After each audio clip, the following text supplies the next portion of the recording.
Welcome back, everybody. You got Will and I Man here from the Block Runner, and today we're going to be talking about something very interesting with the Voyager and how it's related to Coinbase. I guess let's take a look at what's going on with the Voyager first. Yeah. Other than it has a badass name. Yeah. Yeah.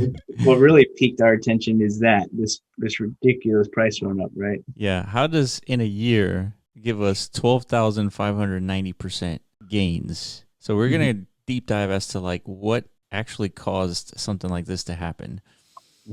So yeah, it's trading at $6. It's a 1.3 billion market cap, and what else? I think that's it for here. So what is a Voyager? So essentially, Voyager is a competitor to Coinbase. And I guess one of their major sticking points is that their brokerage fee is nothing. And so apparently you can trade crypto on this application without any fees. Commission free with two asterisks next to that. Just make sure you really pay attention to that one. Because if it's something as not as as simple as we do the same thing you're used to on Coinbase, but there's not much flexibility as far as like how do you offer like a much more enhanced user experience other than getting rid of those ridiculous fees.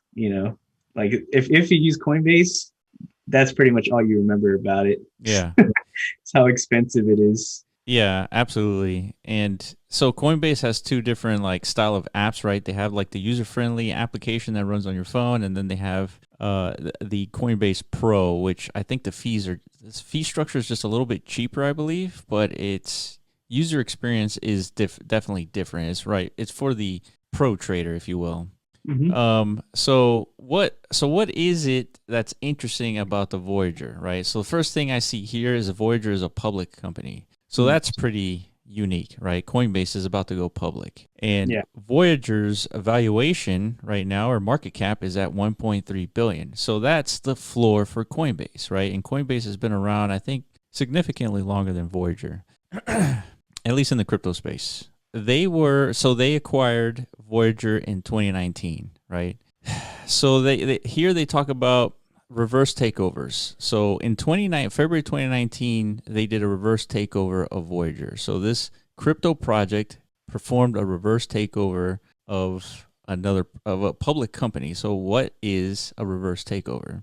So according to a reverse takeover is when a company acquires a public company to avoid all the regulatory and all the paperwork and the 2-year waiting time to actually become public. So they sidestep all the work and legal requirements to becoming public by acquiring that public company. So let's take a look at what the project actually did in those 2 years, right? So let me go max out here.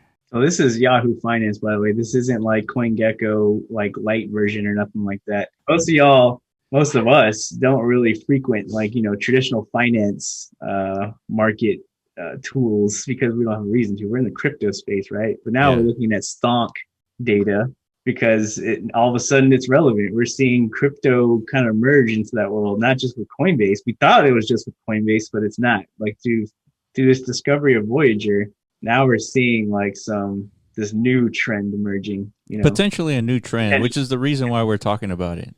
Yeah. And so the first thing you'll notice once you max out this chart is that Voyager, this company was around in 1996. So during the heat of the .com boom. Yeah. So they've, as you can see, they've been through some significant amount of bubbles, right? 1996 to 2000, right here is the .com boom and crash, right? Yeah. It went from essentially, let's say, $60, $70 down to $2. That's an epic of a crash, right? As it gets. And then time went on, sort of recovered a little bit, and then we saw the 2008 crisis, right? Everybody was doing well in 2008, around that time, and then it crashed again. So then we go and look back 2 years, and we see a resurgence, and that's when this crypto company acquired Voyager and sort of sidestepped the whole legal regulatory aspect of getting onto public exchanges, right?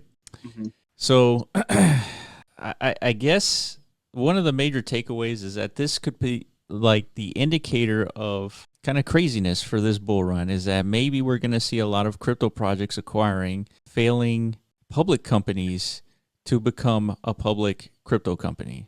Yeah, for the reason of now it gives institutional grade money like a more acceptable access point to speculate on cryptocurrencies. Like, oh, Coinbase is doing that, so we're right around the corner from that speculative like catalyst emerging. So I mean, you kind of have to anticipate Coinbase. I'm sure once it gets listed, it's going to go through this ridiculous hype cycle, similar to what we saw with Tesla and GameStop. Right. We're just speculating. Just because cryptocurrencies are on the rise, the regulation's not really in place for institutional money to get involved directly in the crypto space. I mean, they dip their toes in every now and then, but nothing like speculating on an actual stock itself. Coinbase is going to start that. So like we talk on this channel all the time, man, like we're trying to like identify indicators of frothiness, right? Like we see it every day with NFT land. Like every day seems like the top, but it probably isn't. But this to me introduces a new indication of like just squirreliness in the market, like just institutional grade FOMO, where they're using these reverse takeover mechanics just to introduce new speculative tools into their market, like quickly. So I'm projecting here. I'm kind of like making a prediction. We're going to see a lot of these happen. If they're probably already forming now. So part of our due diligence is we're going to have to find out and look for those, potential incoming reverse acquisitions. You know what I mean? Yeah. I mean, ultimately, we're trying to figure out what in the hell happened, right? Mm-hmm. Between when it was about a penny, right? I'm showing you the market cap here. So the market cap was roughly $2 million when it crashed, right? Mm-hmm. And so how do you crash and then come back online again and like do 12,000% in a year? And if you go look at the charts again in Yahoo Finance, this is a company that completely bust in the 2008, right? And completely crashed in 2014 to 15 cents. And then all of a sudden, a crypto project acquires them. Let me zoom in here. Acquires them in February 2019, which is, you see here, this little spike right here. And then all of a sudden they do, 100x from that acquisition. Yeah, and all they had to do is, because before this acquisition happened, they were branded as Ethos. They weren't called Voyager in the last bull cycle. If you go back to the CoinGecko chart, you could see they participated in the last cycle. They went through all the same shit every other project did. But as soon as they clung to this reverse takeover strategy, they rebranded.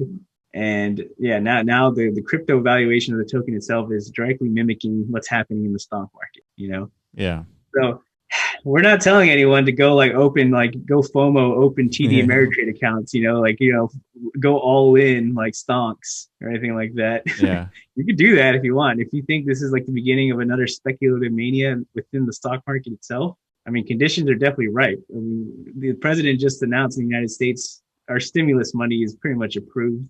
Yeah.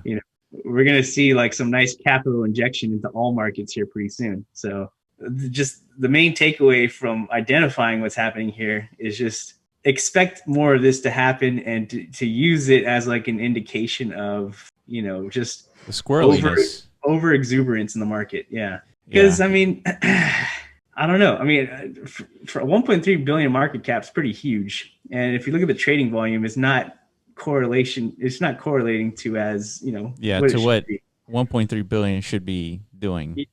So, I mean, not to knock the project at all. We really haven't really deep dived enough to really say anything like too overly positive or negative about it. It's more so just identifying the trend. Yeah. That's it. Simply that. And with Coinbase going public pretty soon, I think their valuation in the private rounds have been roughly 28 billion, which, it makes sense for Coinbase. But as soon as it goes public, the speculation is that it's going to 2x to potentially 3x, right? 50 to 75 billion. I remember like 4 or 5 months ago when the rumors were spreading that Coinbase was going to do this, like the valuation at the time was like 8 billion. So it just keeps creeping up. Yeah. As this bull market continues to, accelerate. So, I mean, as long as this bull market continues, the speculative value of Coinbase is just going to skyrocket. We know the meme power of stonks these days, like with Tesla and GameStop and all these things. Like the narrative for sure can be cooked up to get like retail FOMO for Yeah. something like this, you Yeah. know? And it's interesting that this is even, there's a lot of people, intelligent people thinking about like strategies. And this is one that I haven't really thought about where you can just take over a failing public company and leverage the fact that they're public for your transparency of your crypto project. I mean, Mhm. that's like next level strategy thinking. Yeah, clearly, like whoever's involved in this project has either direct ties to this industry, the traditional finance industry. They have deep knowledge, in other words, of this strategy, because it happens all the time within traditional finance. And Eh, there's an SPAC bubble going on right now with people doing, using very similar mechanics just to bypass the whole 2 year, IPO. what is an SPAC? Might want to Google that one, dude, real quick. But before we get there, look, this is there could be a legitimate play here for crypto projects. It says it offered Voyager the chance to bring transparency to our business, the maturity to the crypto market, and to provide the world with an opportunity to invest in public crypto trading company through the traditional market. This is a legitimate strategy, in my opinion, that this could work. Like this is, a viable strategy for crypto projects to leverage the traditional markets where the majority of the money is right now. Mm, And it plays into the whole decentralization and the transparency thing. mm. Well, now, so obviously this is not decentralized, but the ideologies of decentralization comes with transparency. So at least they're fulfilling that. Plus, adding liquidity to the crypto space. Well, there's no liquidity added to the crypto space. It's more like you're keeping it out of the crypto space and in the traditional finance space. Well, you're tapping into that liquidity to fund projects, crypto projects, right? So like in a like a Well, yeah, strategy sense, right? yeah. Because like if you're selling your stocks, right, you're doing good as a Mhm. as a public business. I mean that funds your project. So and your project could be a platform that onboards more devs to to build more crypto projects, right? So it's a viable strategy. Yeah, I mean it's interesting. I don't know how far this is going to go. Like I wonder if this goes far to the point where it becomes standard practice. I don't know if there's enough failing companies for that to happen. Where you could imagine like every crypto project is like, okay, let's do a reverse takeover and let's get ourselves double exposure, Yeah. to like cross chain market. We talk about cross chain blockchain all the time. Now we're talking about Cross market. cross market. Yeah. Maybe that'll be a new thing, So maybe I feel like it's going to take more time for that to become like standard practice, but regardless, I think it's coming. So SPAC stands for Special Purpose Acquisition Company. A special purpose acquisition company, also known as a blank check company, is a shell corporation listed on a stock exchange with the purpose of acquiring a private company, thus making it public without going through the traditional initial public offering process. Yeah, so like what people are doing, like Chamath, like Yeah. he's deep into this you know this process where they create these shell companies that have speculative value to them, but really don't do anything, haven't created anything. There's no value in them yet. All they do is like announce pretty much like a budget, like an acquisition budget, and then they kind of go hunting around looking for a company to acquire. To like the shell company eventually becomes How do you get a shell company out public before it does anything? through the SPAC, dude. No, I know, but how though? Like you just create some LLC and Yeah, I mean, there's a process to it. Once it's interesting. done, you're the people investing in these SPAC tokens. They're under the impression, the understanding that eventually this SPAC is going to merge with Acquire the some company, private company.